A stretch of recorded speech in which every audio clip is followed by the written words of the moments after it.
there. Good evening or good morning, depending on what part of the world you're calling in from today. I do see that we've got a bunch of people from Australia, so good late afternoon or early afternoon, late morning to you. And welcome to everybody else from the West Coast to the East Coast. My name is Peloquin, and I'm co-hosting the Millionaire Mastermind training today, live from the Rio Hotel, All Suites Hotel in Las Vegas, Nevada.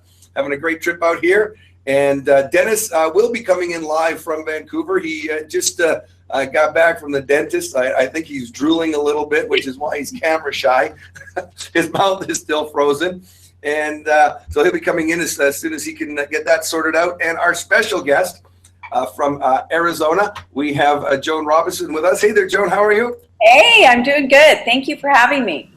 Great. Well, today it's really special because you've got a really unique topic that you want to be sharing. But before we get into that, I just want to lay down the ground rules for everybody here. On the side, there is a place for you to chat. So if you do have questions that come up during that, we're monitoring the chat box the whole time. Feel free to throw in some questions there, and we will get to them. We are on about a 30-second time delay. That's just the way Google Hangouts work. So it'll take us a little bit to see it and then get to your question.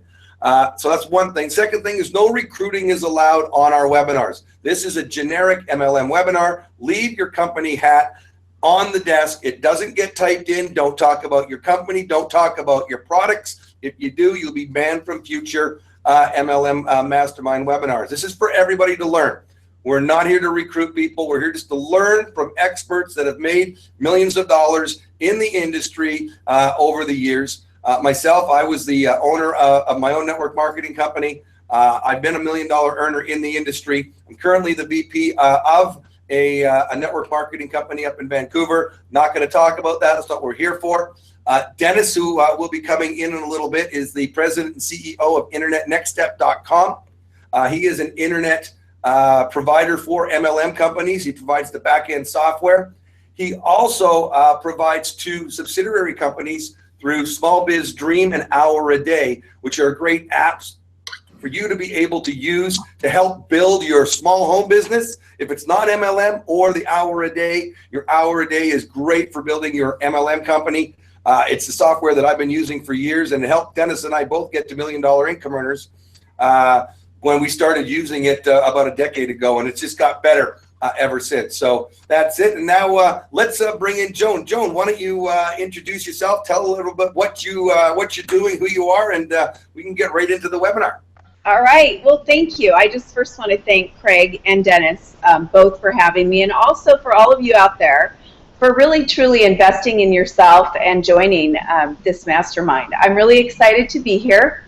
I'll give you just a little background about myself. I was in the field and worked for two different companies, both building multi-million-dollar organizations from just starting with the kit and working my way right up the ladder to ultimately having the #1 organizational group volume in the company.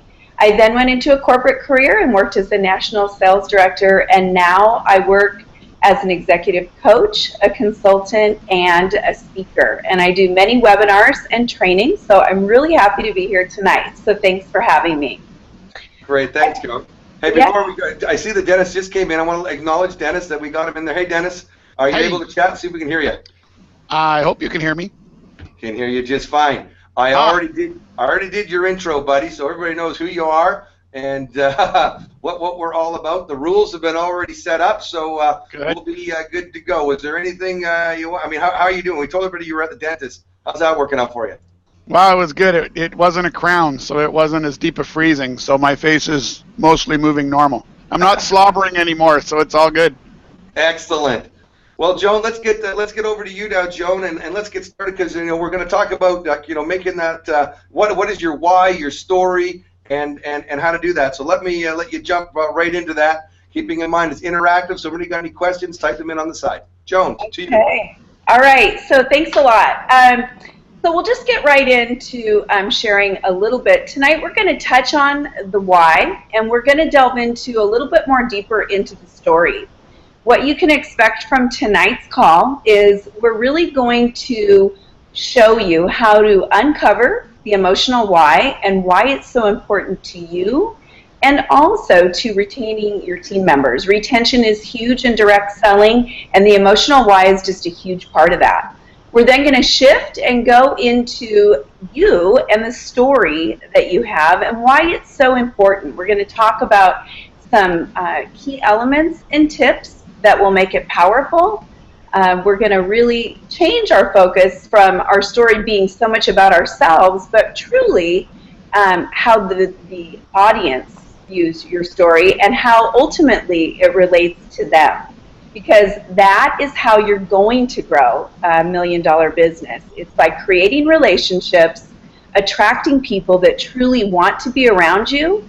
And here's just a few strategies and tips for this part of your presentation. So first, what I want to talk about is uncovering the emotional why. And I want to tell you why it's so important.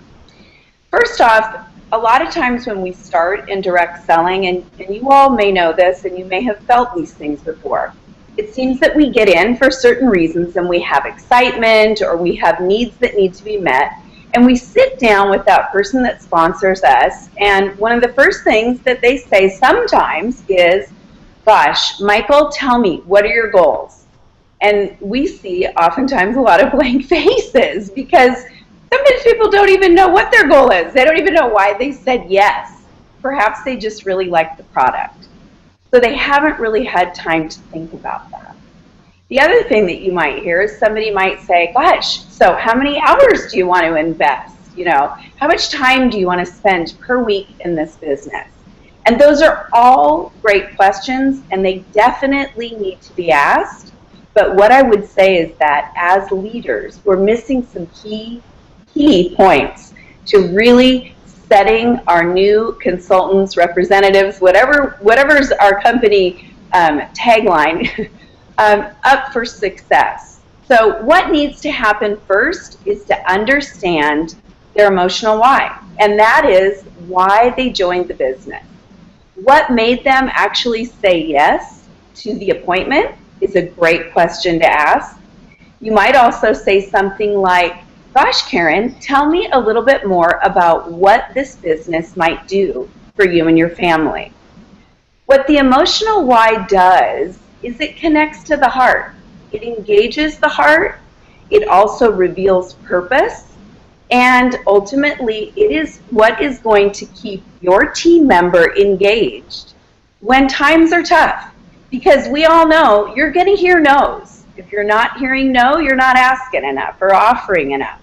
That's true. And you're also going to hear a lot of, you know, like, I'm going to be there. And there could be people that don't show up, and you might drive home disappointed.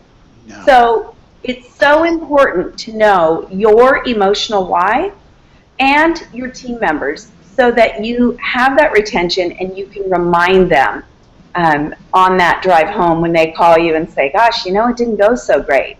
You can bring them back to what was those first, you know, things that you learned about them that made this business important.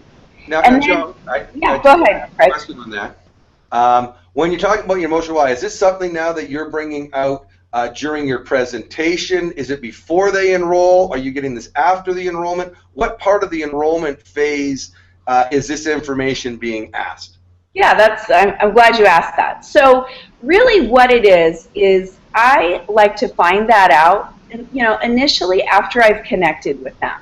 And I like to connect over a cup of coffee. It's always best in person if you can, and find out what kind of coffee they want, because they never know if they know you're buying them a coffee. But if not, you know, do it on the phone. And I think what happens is you'll really realize that you'll start connecting with them on a deeper level. You'll understand them more, and it'll begin the beginning of you creating a relationship with them. So I do it right at first, right at the beginning. Great. Hey, Dennis, did you want to add anything to that on when you're going to get the whys out? Because we've all asked the question. It's nice to hear from somebody else too. You know, when do you try to get the why out? Is that something at the beginning and at the end? I actually wouldn't try for it until after I enrolled them, typically. So once I've enrolled them, then I start trying to get their why. I start trying to build their belief once they've enrolled instead of before they've enrolled, because I found when I used to do it the other way, sometimes I talked right through it. Talk too much. Yeah, okay. Yep. So back to you, Joan. Sorry. Kind of like to keep it so that we're all kind of chatting. Otherwise, we just sit here looking like little bobbleheads. Right. And I do also, I want to say too, I agree with Dennis. It's more important to dive deeper, I believe, in the emotional why once they're enrolled, and you can spend an actual, session with them. But I like to understand by just asking only a few questions so that I know really where to go with the actual presentation part. Because I don't like my interview to be a presentation. I like it to be 80% of me asking questions and 20% of me giving them information. Unlike tonight when I'm doing all the talking. Okay, do you have specific questions, Joan, that you typically ask? Is it a couple of questions? Are they probing questions? Where do you start? Let's go from there. Yeah. So I mentioned earlier that I like to say something just simple. I like to say something like, "Gosh, Karen, tell me a little bit about what made you say yes to sitting down with me today. Tell me a little bit more about what interests you in this business." It's always important to find out, and this is where you really start hitting and engaging with the heart. Tell me about what this could do for you and your family. There also are other questions. You might say something like, what was it specifically that got you really excited about the potential of possibly joining my team?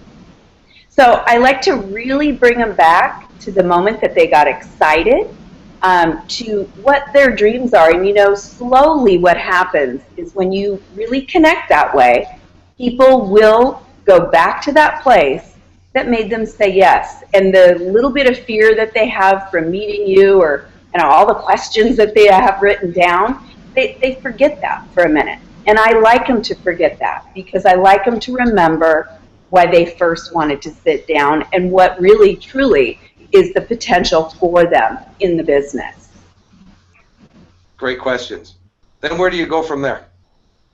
Well, now we're talking about the interview. So now I'm going to shift a little bit, because where I'm going from here is into the story. That's what I want to talk about tonight. So as far as the rest of the interview goes, I think that it depends on your company's structure and plan.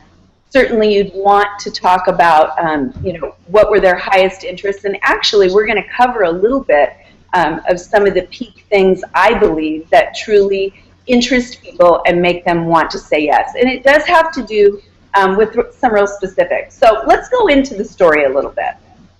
I've learned a lot of different things along the way about the story.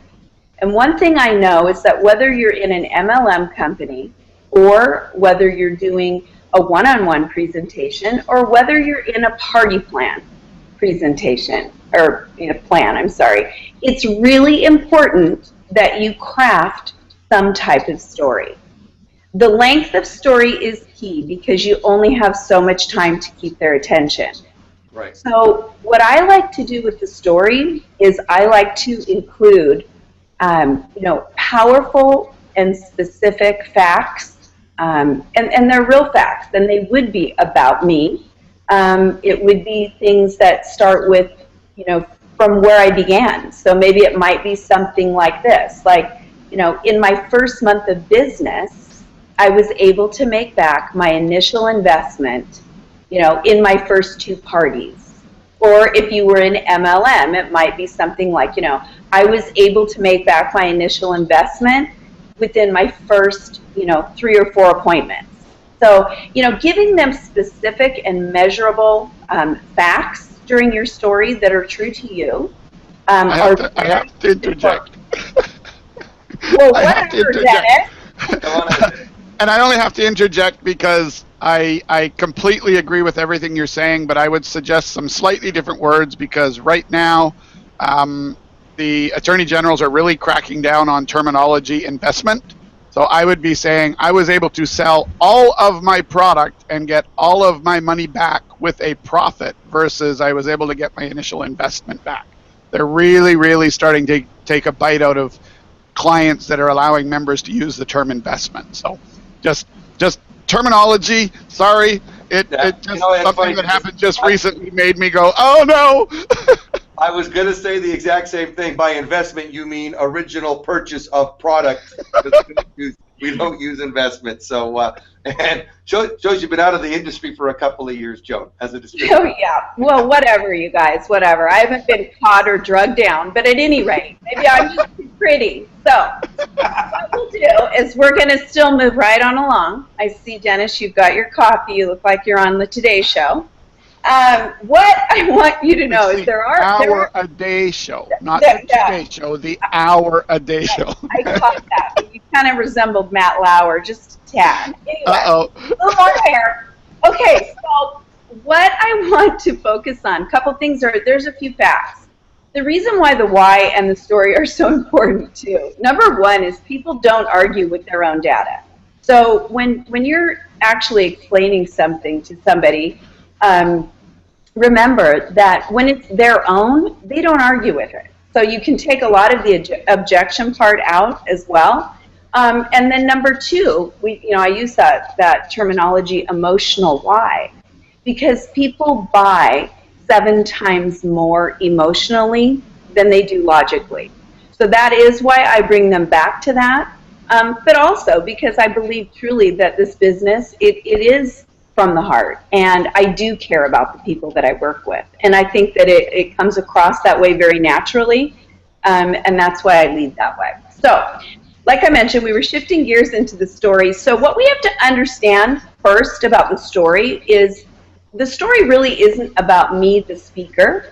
It's about your audience, who's actually hearing the story. And what I like to think of the story is it's really the art of influence. So we're actually influencing our audience, whether it's one person or multiple people, to want to be around us, to attract to us, to want to join our team, to listen and relate and say, gosh, if that happened with Joan, it's possible for me. And that's why I say that in the beginning you need to read. Sometimes, let me make a statement here, and this is just kind of something I remembered. Remember after I did several presentations that I got pretty good at it, and I kind of looked at one point and I was like, wow, I'm not recruiting like I used to. And I looked at my story, I looked at some of the things I said, and I kind of forgot where I came from, meaning that I might have appeared like it wasn't possible for some people. So we have to remember that most of the people that you're going to be speaking to have probably never been in direct selling before, or never heard of your product maybe even, which is a good thing, but we have to remember that when we are talking about our story. So it's really good to remember where you came from, and then you can use words like since then and then go into something like that. So the number one purpose of the story is to engage the audience and to cause someone to want to be involved with you and your team and your company. Okay, you guys have heard this over and over. It's not about you, it's all about them. So the focus is always on the influencer. It's always on the audience, not the influencer. So what I do want to talk about and give you some tips on is I want to give you some specific tips that will be impactful that you'll want to consider as you craft your story. Or tonight, perhaps, maybe you take a second look at it and think, gosh, there's a couple things that maybe I've left out that are really important. So what I have found is most people join direct selling, multi-level marketing, whatever you want to call it, there's about 7 reasons, but some are more popular than others. The first thing that I notice is people love the idea. I know Craig does, so I can say that. There's at least 2 of us on the call. Dennis probably does too, but there's freedom and flexibility. And when I say that, those sound like cliche words, but it's the freedom to design a life around your job, or design your job around your life. It's the freedom of choosing your own hours to work, And it's the flexibility that you have to be able to say, no, I'm not working that day, or I'm only going to work part of that day. And I heard this way back when, and I say it all the time. The hours aren't optional, but they're flexible. And that's what I love about this business. So remember that. You need to use specifics about when you started. And I used to say something like, I loved, this business was just a great choice for me because my son was 6 years old at the time that I joined. His name's Miles. He's now 22 years old, and he's a professional soccer player. But he used to go to his dad's on Tuesdays and Thursday nights. So those were the nights that I went out and did my parties. And I'll tell you what, on Wednesday morning when he would come home, he'd look at me and he'd go, Mom, how much money did we make? So I was able to make him a part of it. But the flexible part was, those were the nights I worked. So that was my schedule. I designed it, and I didn't have to miss time with my son. My son was already visiting his dad during those hours, and I had no stress. It was stress-free. I wasn't leaving him at a daycare thinking like, oh gosh, I'm paying all that money. And not only am I paying the money, but I kind of feel bad that he's taking a nap on a rug, something like that. So anyway, freedom and flexibility is huge. The other thing is the potential of making money. And I like to, again, keep that pretty simple, but people are very interested, whether it's making a little money or a lot of money, even if they tell you they're not in it for the money. I'm here to tell you, people don't do anything for free. At least I haven't found many things for free these days. So, share with them the potential. Many of your companies have, percentages. Percentages to me don't mean anything. But what does mean something is when you give me maybe an example. Maybe if you said, if you were to sell $500 worth of products, our company provides a 30%, income to you. 30% is your profit. That's $150 in your pocket just for an hour or two of work. Now that means something to people, and their ears will be perking up when they hear that $150. When you're talking about money they're earning and money they're making, use the word dollars. When you're talking about money they're saving, use the word dollars. But when you're talking about money they're spending, it's just something like 99. Oh yeah, you can get this for just 99. Heck, why not throw it on top of the package? So it's just stuff like that. Those are little tips that are really, really important. So flexibility and money are huge to keep in your story. Something maybe about your company's success plan. Maybe you have a 30, 60, 90-day plan. Talk about that and what they can earn in those first days. Because what we know for true is that if you can engage them, get them making money, seeing results from their efforts, they're going to hang with you. They're not leaving. And if you partner with them as a good leader does, they're going to stay even longer because you're working alongside them. You've become partners. And I believe this, we are made to be in relationship. We were created that way. No man is an island. I don't care what he says, they're not. Okay, so the next thing that I like. On that, Joan, I just want to ask a question now, because this comes to me, and Dennis, you and I heard this in a training about a year ago, that we had a guest speaker. What if you didn't do so well when you first got involved in the business? You don't have that story, because you said, I earned all the money that I, my initial purchase, I earned it all back in the first month. Maybe you didn't get serious about the business until later on, and so your story changed. And how do you make your story sound good? And this speaker, who's an MLM trainer and writer and has written a lot of books, David Williams, came up with a brilliant idea. When I got involved in the business, I was just really a happy wholesale customer, and I was enjoying the products. And then I saw the business opportunity. But when I got serious, I started making money. It was the words, but when I got serious. And it changes your story, because there's many people that are going to be on this call, on this webinar, and are going to say, well, Joan, Craig, Dennis, I didn't earn all my money back in the first month. I kind of didn't do anything for the first year. And today could be your first day when you get serious about your business. Yeah. Well, and what I think is that, to me, every single story is important. Everybody's story is important because as you tell your story and as you share the ups and downs, even if you started, I mean, I knew somebody that ended up making over $19 million, and she didn't get serious for 6 years because her why wasn't big enough. You know, when her husband quit his job and said, you know, you're responsible or we're just going to live like this, she got real serious, and everything changed. So she tells her story just the way it is. Your story needs to be truthful and authentic. I think the main thing that comes to mind to me is everybody has a reason for joining. And it's important that you share the reason.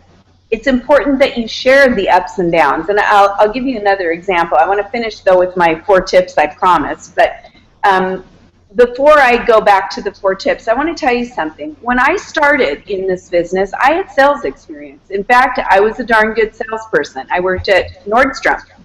I can say that, right? Okay, I hope I can. Anyway, I worked there for a long time, and I did really well. But this industry was new to me. And I tell people this all the time. I stared. I had a phone on the wall. You know, it came off and could go to my head or whatever. But I stared at the phone for like 2 days. And I thought, I cannot make these calls. I feel awkward. I feel embarrassed. It's not that I didn't believe in the product. I just felt like I was going to be bugging people. You know, a lot of these similar, a lot of the people that are sitting there listening to you need to hear this because they're feeling the exact same way. So that's the purpose of being honest about your story. And it wasn't until, I'll use those words, I like them. It wasn't until I decided, Joan, get out of your own self. Because really, it's all about you right now, isn't it? It's all about the way your comfort level is feeling when you're uncomfortable. So get out of yourself and go pick up the phone and dial. And I remember looking at my list, and this is a great tip for anyone to take a note on and share with your groups, is, you know, call someone that you know for sure will say yes. And once you have a couple yeses under your belt, hey, you've got a lot of confidence to make the 3rd and the 4th and the 25th and the 50th phone call. Until pretty soon, it's just part of what you do. The no's don't even bother you. In fact, I used to get checklists for my team to go for no. You know, just check it off, because if you don't have 100 no's, I don't even want to talk to you till you do. And then we'll talk, you know, those kind of things. That's how you study. Go collect some no's. That's how you get good. Yeah. Okay, so I want to go back to a couple other tips. So many companies have trips. They have incentives. And you might be thinking right now, well, I haven't been on one. That's okay. Maybe you're going to, you know, go on one.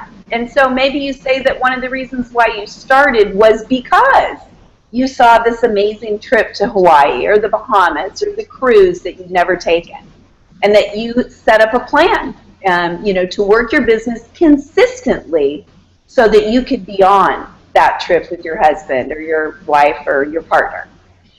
So trips, incentives, maybe it's something about what your company does different. You know, maybe you're talking to a crowd that's looking at several different companies, and you want to really kind of, you know, highlight what your company does different. Another thing that I know that many people look for, because most of the time in direct selling, multi-level marketing, this isn't always people's full-time job, at least not at the start. So simplicity is so important. And I do know that Craig agrees with me 100% on this. It's got to be a simple plan that's easy for anybody to do. And also because we're already working full-time other jobs. I know I wasn't able to leave my job for, you know, a period of time. It wasn't a long time, but it was a period of time. So I was juggling being a single mom, you know, working my home business, or, you know, my direct selling business, and then working my other job. So it's really important that people understand you're going to be there to support them. And sometimes just using that word support, I like support over help. Help sounds like they're needy. We don't want needy. We want to support. And also that your program is simple. It's a 1, 2, 3, and you know what? Glenn, you're up and running. So I like to use that in my story as well. And you know what? Again, I want to interject just a little bit, because the way you so gracefully suggested that something as simple as the difference in a word between help and support can change your life. I learned that exactly with the word share versus teach and tell. It softened me up. I had massive better results. Of course, I hated it at first, and the person who taught it to me said, look, say it 10 times and it'll feel like you. So, you know, everyone on the call, listen to what she's saying. It sounds like a little minor, tiny detail, but I believe for me, share versus teach and tell took me from $2,500 a month to $10,000 a month plus, just by changing those words. So I love that word and that right there that you just said. I think that's brilliant. It's another one of those nuggets that could have been passed by, so I didn't want it to get passed by. Gosh, no, don't let it go. But you know what? No. I know, Dennis, you're going to love this next one, because this is something that I took for granted. I didn't even know I said this, but there was a group that I worked with, and you know, they really had a hard time when their person would say to them, all you need to do is ask. That's all you're doing is asking. And, you know, they had said that to me, and I said, well, I never say ask. I just say I'd like to offer you. I'd like to offer you a chance to make a little more money. Hey, what do you think? You want to take a peek? You know, so I like to keep things casual, and I love it to be about the other person. And even if you do use the word ask, maybe you're completely comfortable, but some people feel like asking is more of a bothersome type way of doing it. Would you agree, Dennis? Absolutely. Love that one too. Okay. All right. So the last thing in number 4 is your story needs to be personal to you. And I think Craig hit that, Dennis hit that, and really what that means is that we didn't all start the same. You know, some people might start 6 months later. You might restart several times. The only one thing I have to say about that is if you don't like starting over, then don't quit. Just keep plowing through it. I love it. But personal to you means, you know, maybe you were divorced and that caused you to go get a job. And this was the job you chose. Share it, because there's someone out there, trust me, behind the smile that's going through the same thing. That's right. Maybe you're a single mom. What I like to do, though, is also show maybe how, if you can, how this business has benefited you even from the very start. So even if you're sharing it, maybe it's just, you know, you've been in a week and you notice that, gosh, you know, I started working with this gal, Jessica, and I feel better already. You know, just having spent time with somebody that I know cares about me. So show your own happy ending, or no, that didn't sound right. Anyway, show your own happiness that you were supported. Okay, so we're going to move on. Craig, before we move on, just one quick thing just for everybody, and Dennis, you'll agree, and Joan, you will too. When Dennis and I got into network marketing, it's all part of the story. We were taught to fake it till you make it. And that's really, really changed. I think that you need to be authentic, and that really changed with the advent of the internet and something called Google. You can't fake it anymore. People are going to find out if you're lying. So your story does need to be authentic and true. Sure, you know, you may not be able to wear Armani suits at the beginning and stuff like that, and you go and you wear the best you can, and you may not be wearing a $14,000 Breitling watch, you know, or a Rolex. You know, you may not have these things yet, but you know, be your authentic self, an authentic story. Don't go back to these old bad habits that didn't work. Oh yeah, stop that, Dennis.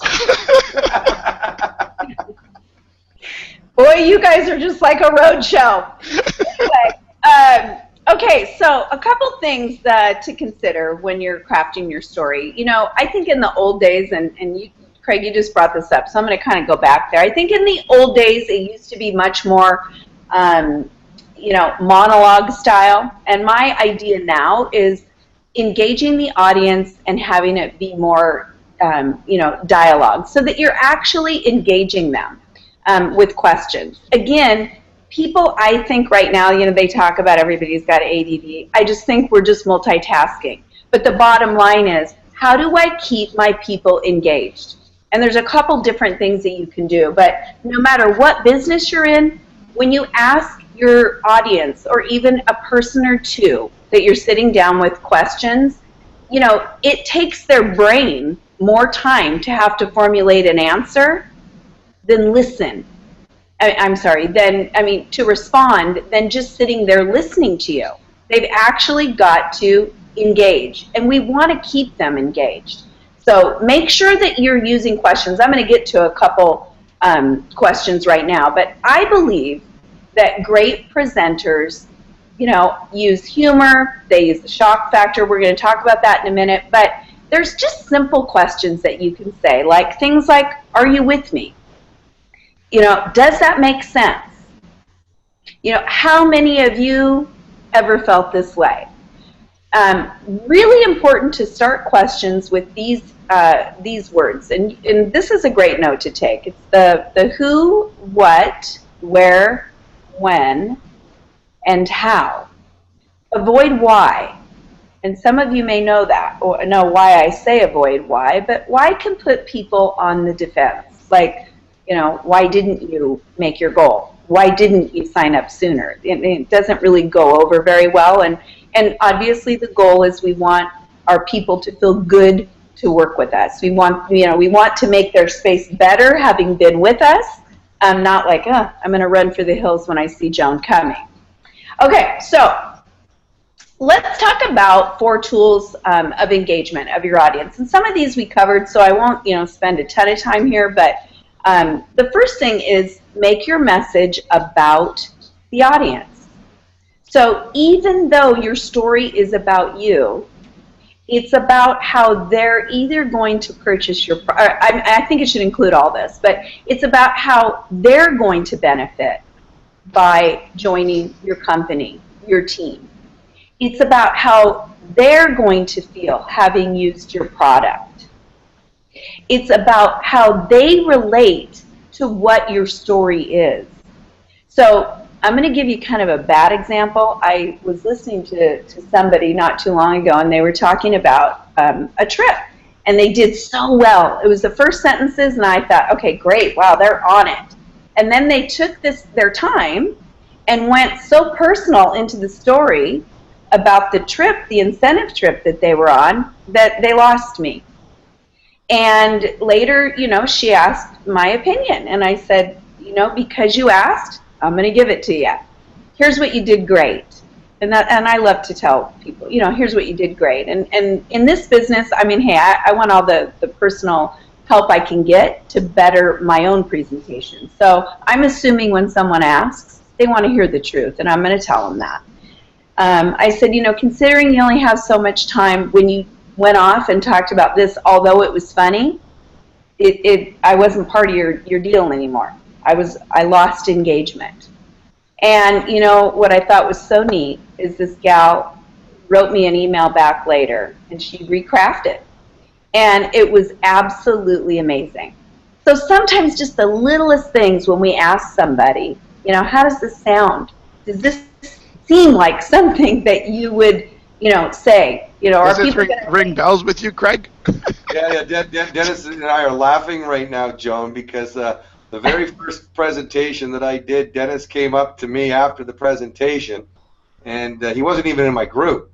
And he came up, and, you know, and I just finished doing it, and I'm all proud as a peacock, finished doing the presentation, comes up, introduces himself, shakes my hand, and he says, that was the worst presentation I have ever seen in my entire life. It was full of inside jokes. It was clicky. I didn't feel part of the group. I'm never coming back again. Yeah. Yeah. Well, but yeah. I did tell him, I said, Dennis, come back next week. You're absolutely right. I'll make the changes, and we've been best friends ever since. That's it. Yeah. Well, and asked you know and answered. Sometimes it's those people that are brutally honest, investment, that really become some of your closest friends and some of the people that you respect the most, because they really do care about you, and that's why they're giving you the feedback. So keep it in mind. Clients, when I'm brutally honest with them, it's for you, not for me. It's good. It's good. Okay, so we were just talking about the rules of engagement. So we went number 1, which is about your message is about the audience. Number 2, questions. So questions are really the way to turn the story from presentation into conversation. And again, I just think you might ask just simple questions. You might say something like, some of you might be wondering, how much you need to pay. No. How much does it cost to get started? Just something simple. And show me a raise of hands. So you're engaging them. Simple things like, you're probably wondering how maybe you could get this product for free. So these are different things that you can do. Again, keep it simple and easy for you to remember and understand. But also, we haven't used this word yet, and it's one of my favorites, is keep it duplicatable. Because you should always be having a third person, you do your three-way calls, or you should be having somebody come along with you to presentations so they're listening to your word choices. And I have to interject. I have to tell you my favorite way to engage the audience. Yeah. As you're going along, you say, now everybody write this down. Right. And then you let them off the hook and say, nah, you don't have to. But you'll instantly see who's paying attention because they'll start scrambling for, oh man, I don't have a pen. And then when you let them off the hook, everyone's like, whew, and everybody's perked right up and completely alert. Yeah, no, I like it. And I think that's good. I mean, I like to say this is a great note to take, or this is something you want to remember. And, I like to be reminded of that myself. When when I'm listening to somebody, I always have made it a habit to take notes, but when the presenter says something like, hey, this is something you really might want to take down, I take it down because I know they mean it. So, yeah, thanks, Dennis, for that. Okay, the next thing is humor. And you can see this group of three, we have no problem with humor. And people relate to humor. Humor breaks down barriers. And the most serious person needs a little laughter at all times in their life. So even if you're, presenting to somebody that you're assuming that their job, maybe they're bankers and seem a little boring, they still love to laugh. And laughing is good. And it physically changes the chemistry in the body. So we want people to be feeling good, like I mentioned, when they're around us. And think of it like this. This is a good note to take. Do people want to move closer to you, further away, or run for the hills? I think about that all the time when I'm, coaching somebody or when I'm, mentoring or partnering, because if people are wanting to move further away, then I'm doing something that isn't making them comfortable. I'm not honoring their space or their decision or something. If they're running for the hills, then I've really offended them. And sometimes you don't always know that. But I think with practice, you will see by observing body language and how somebody responds to you, you can gauge that. But keep that in mind, because I think I saw Matthew said here, language is very important. And it really, truly is. Because words move people. And I love words. I love words. So, okay, humor's important. It also provides that immediate connection. And then number 4, the shock factor. And, this is risky because you've got to be really good at the shock factor. But let me give you one. Back in my, one of my companies that I worked for, it was a skincare company. And, I gear up to work for this, talk about this amazing product that I would say it was something everybody was talking about. And I want to show it to you. It's this product right here, and you're going to love it. I've been using it, for whatever, I don't even know what I'd say. It was however long I was using it. But let's say I'd been using it for 3 months, and I said, and I'm 65. And now everyone would go, oh, now you might right now in the audience be going, well, you look 65. Well, I didn't then. So it was a shock factor. And what it was some people would say, like, are you kidding me? Like, I'll have what she's having. Or, other people might look and just say something simply like, wow, really? Or no, you're not. But guess what? It's like Dennis mentioned earlier. You see people, they react. So the shock factor is important. Just be careful about what kind of shock that you put them through. Okay, it does though cause the audience to engage very quickly with you and gets their attention back to you, really quickly. So as I, run through this last part of the training here, I want you to think about stories in a different way than you've ever thought about them before. Sometimes when people are having trouble, working with somebody or, booking an appointment or, selling a product, I try to bring them back to imagining the very best sale they had, or imagine the very best conversation you had when you drove home with somebody and you were like, you know what, right on, I love this business. And recreate it in your mind and then recreate it with the next person. Because stories, if you think back, it's how we learned as children. The first things that we learned were, our moms were talking to us. Next thing you know, they were reading to us. And it was through stories. So our brains are programmed to understand and remember through stories.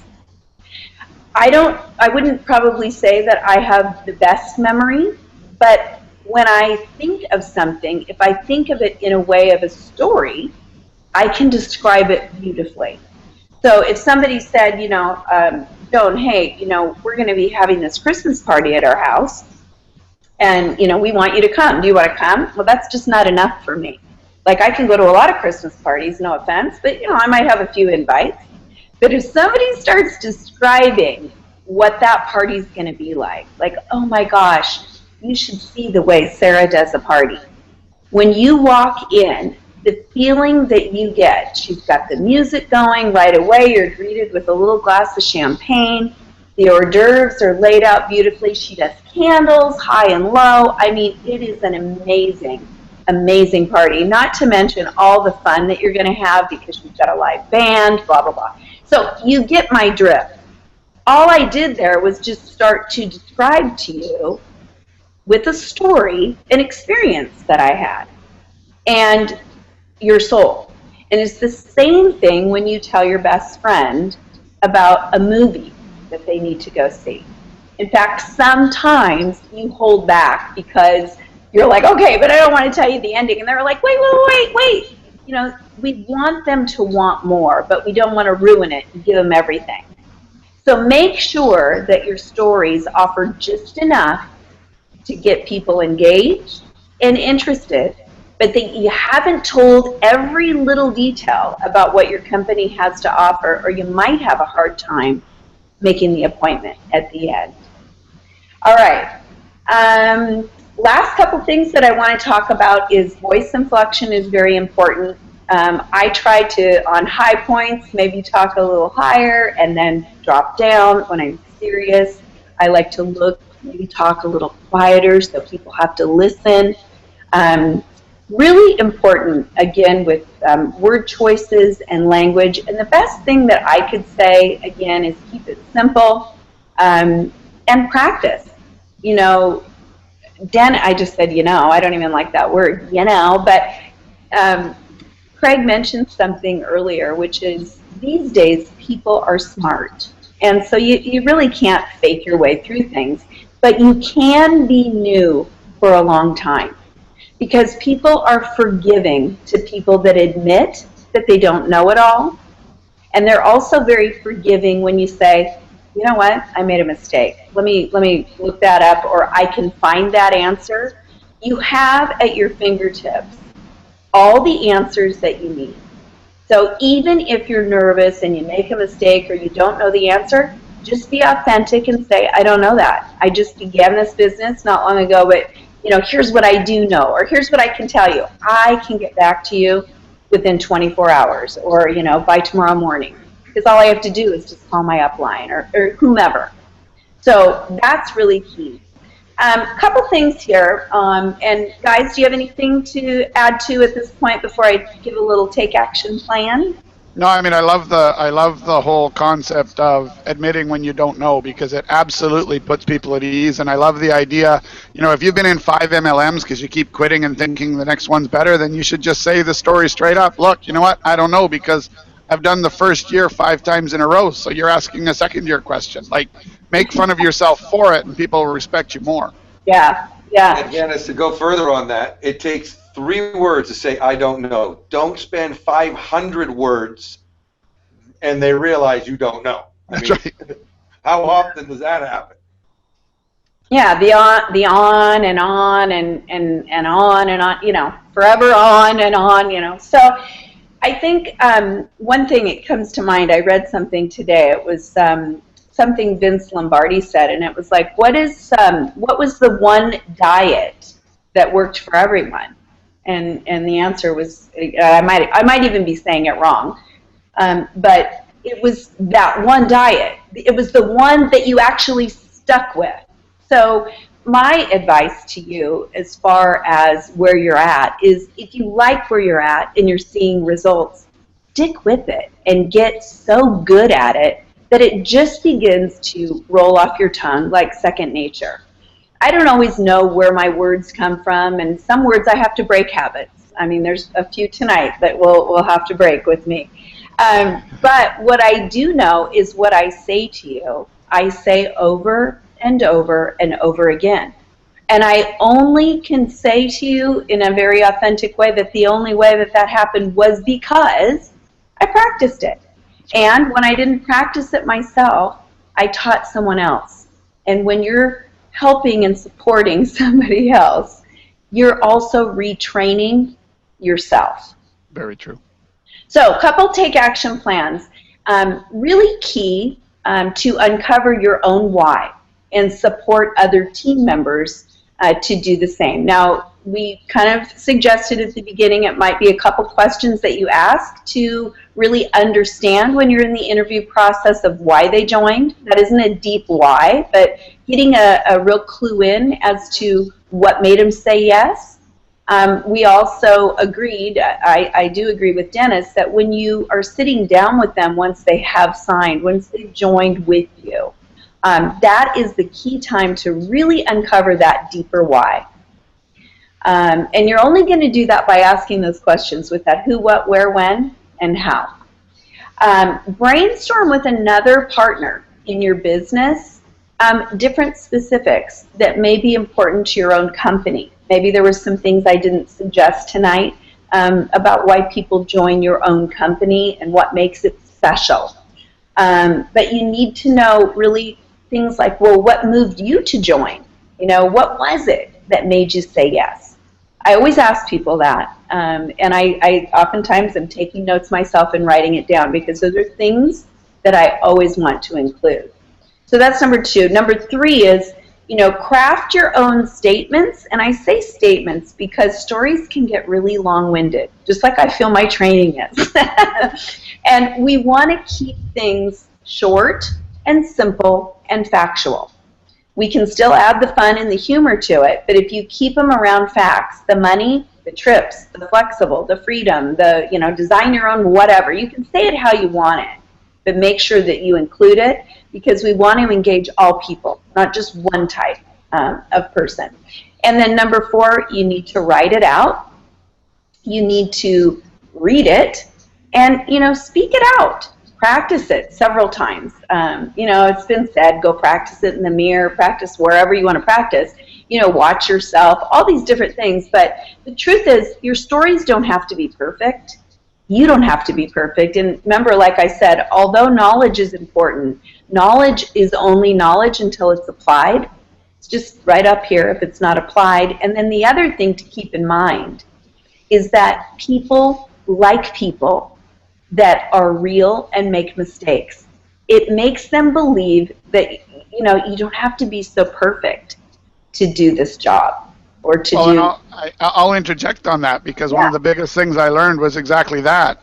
Again, Greg, I don't think Greg's with us tonight, but my mentor, Greg Stewart, one of the best speakers and trainers and this amazing guy, and the first 3-week call I'm on with him, he's like, and I'm like, what the heck happened? He goes, well, if I'm all slick and polished, they're going to think they need to be slick and polished. So you got to tone it down so people don't think they have to be perfect to do the business. And I was like, wow. Yeah. Yeah. No, I totally agree. And I remember, like I mentioned, I was in a skincare company, and I remember I was driving home, first show. This is actually my very first show. And, I thought, gosh, I did pretty good. My sales were pretty good. I got a few more, things on the calendar. And I was like, oh my gosh, I forgot the toner. And, nobody even noticed. No one said anything. No one even noticed. And, later, as I got a little bit more proficient, a little bit more skilled, I used to mess up on purpose. That's right. Because it was it began to look too robotic. Yeah. Grabbing this one next and then next. And so, again, people, you can be new for a long time. That's right. And use those words. You know what? I'm just kind of new. And people just like, oh, well, and move on. Makes you real. So, yes, I would just say use your take action plan and make things happen in the next 24 hours. Don't wait, till the next call and then you've got piles of stuff to do. People that really create results in this business are action takers, and action takers are money makers. So thanks, guys, for letting me share. Well, thanks very much for coming on. It's fantastic to hear a different perspective. Hey, Dennis, would you want to let everybody know just a little bit about how they can get the app? Because, you got to keep yourself organized, and, we do appreciate you kind of putting this whole thing together and making it so we can keep it generic and not talk about our companies. Can you just tell them how they can get the Hour a Day app? I think you're offering them, if they're on the call tonight, they get 60 days for free? Yeah, if you're on the call tonight and you give me an email to dennis@houraday.com, we'll double your free trial from 30 days to 60 days. And you bring your friends back next week, and we'll probably make the same offer then for them. So, real simple. So houraday.com, and at the end of this webinar, when it goes, it'll direct you right to the page that will take you to the free trial. So you can get it at houraday.com, or the one that Dennis just put up there, twt.bz, we say in Canada, BZ, because I'm in Vegas, BZ/HAD for Hour a Day. Thanks, Dennis, for being part of the call, and thanks to our special guest, Joan. Appreciate you coming in as well. Everybody, have yourselves a wonderful evening, and we'll see you next week. Bye for now. Good night. Bye-bye. Thank you. Bye-bye.